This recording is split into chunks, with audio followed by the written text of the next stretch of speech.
सर्वांना नमस्कार. तन्वी अर्जुन लव्ह स्टोरीचे 57 भाग यापूर्वीच अपलोड केलेले आहेत. कृपया ते सर्व भाग ऐकण्यासाठी आपल्या चॅनलला भेट द्यावी. आणि कमेंट्स करताना कथेतला कुठला पार्ट आवडला तो कमेंट करून सांगा. अर्जुन तन्वीला घेऊन बेडरूममध्ये आला आणि त्यानं दार बंद केलं. अर्जुनने तिचे सँडल वैतागून कोपऱ्यात फेकले आणि स्वतःचा कोट काढून बेडवर टाकला. आणि त्याही अवस्थेत तन्वी अर्जुनला एक बोट दाखवत थोडी चिडून म्हणाली, ए, तू माझे सँडल असे रागाने का फेकले? तुझी हिंमत कशी झाली असं वागण्याची? तू स्वतःला कोण समजतो रे? तुला माहीत आहे का मी कोण आहे? कोण आहे मी? माहीत आहे का तुला? आता तन्वी एकच वाक्य एकदा उलट आणि एकदा सुलट असं 2-2 वेळा बोलत होती. तिची जीभ आता तिच्या कंट्रोलमध्ये नव्हती. गुण बोलत होती. एका एका शब्दावर जोर देऊन बोलत होती. आणि तिची ही एकेरी उर्मट भाषा ऐकून अर्जुन गारच झाला. त्याने चकित होऊन मोठे डोळे केले आणि मनात म्हणाला, अरे बापरे, कशी बोलते ही माझ्याशी? मी नवरा आहे तिचा, हेही ती विसरून गेली आहे. पण याआधीही ती रोज मला एकेरी नावाने फक्त अर्जुन म्हणूनच हाक मारत असते.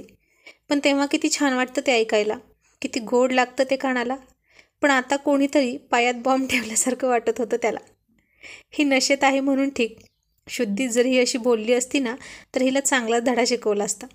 कारण अर्जुन सरांना अशा भाषेत त्यांच्याशी कुणी बोललेलं अजिबात खपत नव्हतं.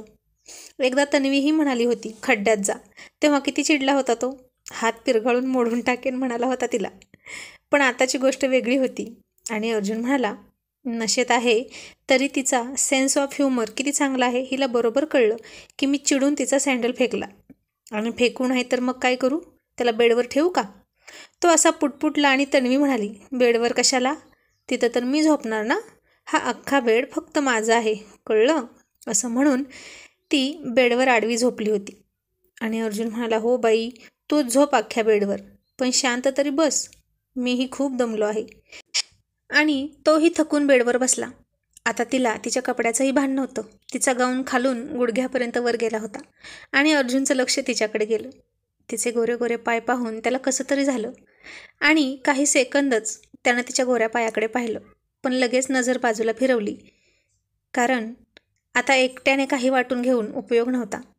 तिला तर शुद्धच नव्हती. आणि त्याने तिचा गाऊन पुन्हा व्यवस्थित केला आणि पुन्हा डोकं धरून बसला. आणि इतक्यात तन्वी हळूच उठली आणि अर्जुनला पाठीमागून मिठी मारत म्हणाली, अर्जुन, दे ना मला ज्यूस. तू म्हणाला होता की नाही घरी गेल्यावर ज्यूस देईन म्हणून.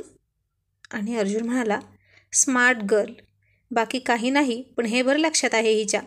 आणि नशीब आता हिला माझं नाव आठवते. आता मी हिचा नवरा आहे हे आठवू दे तिला, म्हणजे बरं. आणि आता हिला खरंच देऊ का आणून स्टडीमधून रम? कारण खरा ज्यूस दिला तर तिला काही त्याची चव गोड लागणार नाही, तो कडूच लागणार. आणि दारू ज्यूससारखी गोड लागेल. आणि मग तो तिला वैतागून म्हणाला, तन्वी, शटअप, आता काहीही नाही मिळणार तुला, तू शांतपणे झोप आता. पण ती झोपायचं नावच घेत नव्हती.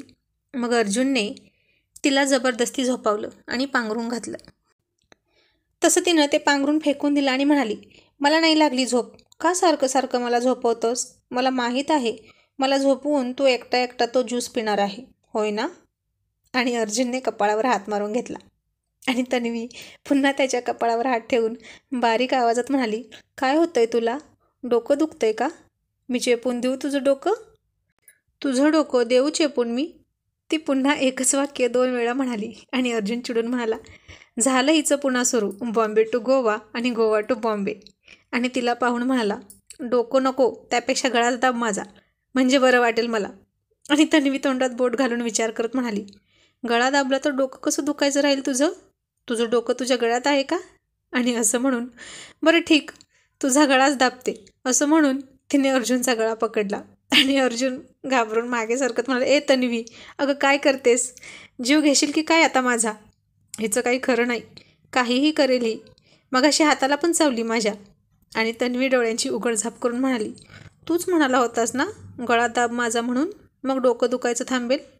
आणि अर्जुनने पुन्हा कपाळावर हात मारण्यासाठी हात उचलला. पण त्याने तो हात कपाळावर मारलाच नाही, कारण पुन्हा ही दुसरं काहीतरी दाबायची असं त्याला वाटलं. मग तो तिला गोड बोलून म्हणाला, तन्वी बेबी, झोप ना आता, खूप उशीर झाला आहे ना. आणि तन्वी पुन्हा त्याला दम देत म्हणाली, मी बेबी नाही, मी मोठी झाली आहे ना आता, बघ मी किती मोठी झाली आहे. असं म्हणून बेडवर चढली आणि बसलेल्या अर्जुनची आणि बेडवर उभ्या असलेल्या स्वतःची उंची मोजू लागली.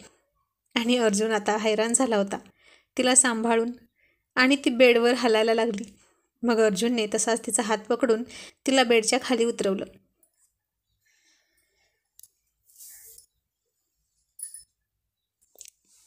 आणि ती बेडच्या खाली उतरण्याच्या नादात सरळ येऊन अर्जुनच्या मांडीवरच बसली आणि दोन्ही हात अर्जुनच्या गळ्यात. मग अर्जुनने तिच्या कमरेला दोन्ही हातांनी पकडलं होतं. आता ती तिच्या तरावटलेल्या डोळ्यांनी अर्जुनच्या डोळ्यात बघत होती आणि अर्जुनने हळूच तिची कंबर दाबली. तिच्या चेहऱ्यावर काहीच भाव दिसत नव्हते. ती नुसती तशीच त्याच्या डोळ्यात पाहत होती. आणि आता हिला झोपवलं पाहिजे असं त्याला वाटलं, कारण तिचं शरीर बधीर झालं होतं, मेंदूही काम करेना झाला होता. आणि तो तिला म्हणाला, तन्वी मला झोप लागली आहे ना, झोपायचं का आपण? मग तन्वी म्हणाली, नाही तू पण नाही झोपायचंस, मला गेम खेळायचा आहे. आणि अर्जुन चकित होऊन म्हणाला, घ्या, आता तर म्हणत होती की मी लहान नाही, मोठी झाली आहे, मग ह्या गेमचं काय? आता गेम खेळायचं आहे हिला, ते सुद्धा या अवस्थेत. आता काय खेळायला लावते ही मला कुणास ठाऊक. जो गेम खेळायला हवा त्याची तर शक्यता वाटत नाही. आणि तन्वी म्हणाली, आपण हायड अँड सीक हा गेम खेळायचा. व्हॉट? अर्जुन जवळजवळ ओरडलाच. आणि तन्वी म्हणाली, ओरडायचं नाही, पाला आहे ना तिकडे, ती ऐकेल ना सगळं. आणि तिचं ते लहान मुलीसारखं बोलणं ऐकून अर्जुन आता गालात हसला आणि हळूच म्हणाला, ओके, आपण हायड अँड सीक खेळूया, चालेल मला, पण तू आधी लप आणि मी तुला शोधून काढतो हां. आणि ती हसून तयार झाली. मग अर्जुनने तिच्या अंगावर ब्लँकेट टाकलं आणि म्हणाला, तू इथेच लप हां, मी काहीच नाही बघितलं. मग मी जोपर्यंत तुला पकडत नाही तोपर्यंत तू यातून बाहेर पडायचं नाही, कळलं? आणि जर तू बाहेर पडलीस तर तुला मी पकडणार आणि तू हरणार. तुला आवडेल का तू हरलेलं? आणि तन्वी नाही अशी मुंडी हलवून म्हणाली, नाही, मी नाही हरणार. गुड गर्ल, असं अर्जुन म्हणाला आणि तिच्या अंगावर त्यानं ब्लँकेट टाकलं. आणि ती काहीही हालचाल न करता तशीच पडून राहिली. आणि तिचा दंगा बंद झाला. अर्जुनला आता खूप बरं आणि मोकळं मोकळं वाटत होतं. आताही काही उठत नाही. खूप छान थाप मारून झोपवली होती तिला त्यानं, पण आता त्याच्या पोटात कावळे ओरडत होते. आणि तो तिला पाहून म्हणाला, हिने तर हिचं पोट ड्रिंक करूनच भरलं, पण आता मी काय करू? काय खाऊ मी आता? पार्टीत जेवण करायच्या आतच तन्वी मॅडम अशा ड्रिंकचे 4 पेग मारून त्यांची तंद्री लागली होती. आता त्या दुसरं काही खाणार पिणार नाहीत. बरं झालं असतं मी पण प्यालो असतं तर, निदान भूक तरी लागली नसती. पण मी पण दारू प्याली असती तर कोणी कोणाला सावरलं असतं. बापरे, आणि किती बदनामी झाली असती आमची. आणि आता अर्जुनला वाटलं, बरं झालं आणि तिचं ऐकून नाही पिलो जास्त. पण आता या भुकेचं काय करू? त्यानं पुन्हा एकदा तिच्याकडे पाहिलं. खरंच आता ती झोपली होती. आणि तो किचनमध्ये गेला. फ्रीज उघडला. दोघेही आज जेवायला नव्हते, त्यामुळे काहीच बनवलं नव्हतं. मग त्यानं एक फळ घेतलं आणि तेच खात खात पुन्हा बेडरूममध्ये आला. तन्वीकडे एकदा पाहिलं आणि गालात हसला. किती लहान मुलासारखा हट्ट करत होती ना ती, मला तोच ज्यूस प्यायचा आहे म्हणून. आता उद्या शुद्धीत आली की देतो तिला तोच ज्यूस, बघू पिते का, असं तो म्हणाला. आता तिची गाढ झोप लागली होती. मग अर्जुनही कंटाळा होता. सकाळी ऑफिस होतं म्हणून त्यानं त्याचा शर्ट काढून तिथेच बाजूला फेकला आणि फ्रेश व्हायला गेला. छान फ्रेश होऊन आला तो आणि त्याला खूप बरं वाटत होतं. मग तिथेच बेडवर बसला. आताही काही सकाळपर्यंत उठत नाही. आता तन्वी मॅडमचं विमान ढगात गेलं, ते थेट सकाळीच जमिनीवर येणार मॅडम, असं म्हणून त्यानं त्याचे नाईट कपडे घालायला सुरुवात केली. आणि इतक्यात पकडलं असं म्हणून तन्वीने अंगावरचं ब्लँकेट काढून त्याला मिठी मारली. आणि त्याचा फ्रेश लुक पाहून तिला फार छान वाटत होतं. पण ती पुन्हा उठली म्हणून अर्जुनचं डोकं दुखायला लागलं. ओ नो, तन्वी प्लीज झोप ना यार, तो तिला फार अजिजीने म्हणत होता. एकतर तो दिवसभर ऑफिस, मग मीटिंग, पुन्हा पार्टी, मग हिला सांभाळता सांभाळता खूप दमला होता. पण तन्वीला मात्र या अवस्थेची कल्पनाच नव्हती त्याच्या.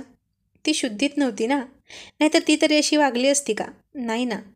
आणि त्याच्या गालाचा तन्वीच्या गालाला गारगार स्पर्श झाला आणि तो स्पर्श तिला फार फार सुखावत होता. आता ती तिचा कोमल नाजूक गाल आणखीनच अर्जुनच्या गालाला घासत होती आणि अर्जुनसुद्धा शहारत चालला होता. मग तन्वीने त्याच्या गळ्याभोवतीचे हात सोडून त्याला त्याच्या पाठीवर डोकं ठेवून घट्ट मिठी मारली आणि नुकताच फ्रेश झाल्यामुळे तो आणि त्याचं शरीर खूप टवटवीत वाटत होतं तिला. एक प्रकारचा सुखद गारवा तिला मिळत होता त्याला मिठी मारून. आता तिने खूप घट्ट मिठी मारली होती त्याला. ती शुद्धीत नव्हती हे त्यालाही माहीत होतं. तिनं आता आराम करावा असंच त्याला वाटत होतं. कारण आता ती लवकर झोपली तर बरं, तरच तिला ती दारू पचेल, नाही तर उद्या फार त्रास होणार तिला असं त्याला वाटलं. तिचा स्पर्श त्यालाही हवाहवासा वाटत होता. तिला दूर करावं अशी त्याची इच्छा नव्हती, पण तरी देखील अर्जुन तिला दूर करत म्हणाला, तन्वी, तुला झोप आली आहे ना? झोप आता. मलाही झोप लागली आहे. आणि तन्वी आता त्याला समोर येऊन मिठी मारत म्हणाली, तू चीट केलंस मला. तू म्हणाला होता की नाही आपण हायड अँड सीक खेळूया. मी किती वाट बघितली तुझी, तरीही तू मला शोधायला आला नाहीस. म्हणून मग मीच तुला पकडलं. तू हरलास असं पुन्हा लहान मुलीसारखी म्हणून उड्या मारत होती. आणि अर्जुन म्हणाला, बरं बाबा, सॉरी, आता झोप हां, आता नाही फसवणार मी तुला. तो तिला स्वतःपासून दूर करत म्हणाला. ती म्हणाली, राहू दे ना, मी इथेच लपते. आणि त्याला पुन्हा मिठी मारली तिने. तिला अर्जुनला सोडूच वाटत नव्हतं आणि तिच्या स्पर्शाने तो मोहित होऊ लागला होता, उत्तेजित होऊ लागला होता. आणि ती म्हणाली, तू इतका गारगार कसा वाटतोस, बर्फातून आल्यासारखा, आणि मी बघ किती घाणेरडी दिसते. आणि तो तन्वीला म्हणाला, तू चेंज करतेस का आणि फ्रेश हो, म्हणजे तुला बरं वाटेल. मग ती म्हणाली, गुड आयडिया, स्मार्ट बॉय, असं म्हणून तिनं त्याच्या गालाचा गालगुच्चा घेतला. आणि अर्जुन म्हणाला, आता यात काय स्मार्टनेस आहे? बाहेरून आल्यावर सगळेच तर फ्रेश होतात. नशेत कोण कसं वागेल आणि कोणाला काही चांगलं म्हणेल काही सांगता येत नाही. मी पण असंच करत असेल का? आणि त्याला आठवलं तन्वीवर केलेली जबरदस्ती. आणि तो मनात म्हणाला, मी तर काही कमी प्रताप केलेत का नशेत? त्यापेक्षा तन्वी बरीच वागते आहे म्हणायचं, पहिली वेळ असूनही. मग तन्वी फ्रेश होण्यासाठी तिचा गाऊन काढू लागली, तेही अर्जुन समोरच. आणि तो थोडा संकोचला, कारण आता परिस्थिती वेगळी होती ना. ती नशेत त्याच्यासमोर कपडे काढत होती. तिला काही कळत नव्हतं, पण त्याला तर सगळं कळत होतं. आणि त्यानं त्याचं तोंड फिरवलं आणि त्याचा नाईट सूट घालू लागला. पण तन्वीला आता त्या गाऊनची बॅक चेन काढताच येईना. तिनेच घातला होता तो ड्रेस, तेव्हा मात्र तिला जमलं होतं, पण आता जमत नव्हतं. आणि ती अर्जुनला लाडात येऊन त्याचे कपडे हिसकावून घेत म्हणाली, अर्जुन बघ ना, ही चेन नाही निघत मला, तू दे ना काढून. मग त्यानं तिच्या गाऊनची चेन कमरेपर्यंत हळू चोडली आणि तिची अख्खी गोरी गोरी पाठ त्याला दिसली. तशी त्याच्या हृदयाची धडधड वाढली आणि श्वास जास्त गतीने खालीवर होऊ लागला. आणि तन्वी म्हणाली, झाली का काढून? आणि अर्जुनने तिच्या उघड्या पाठीवर न राहून खूप प्रेमाने हळूवार हात फिरवला.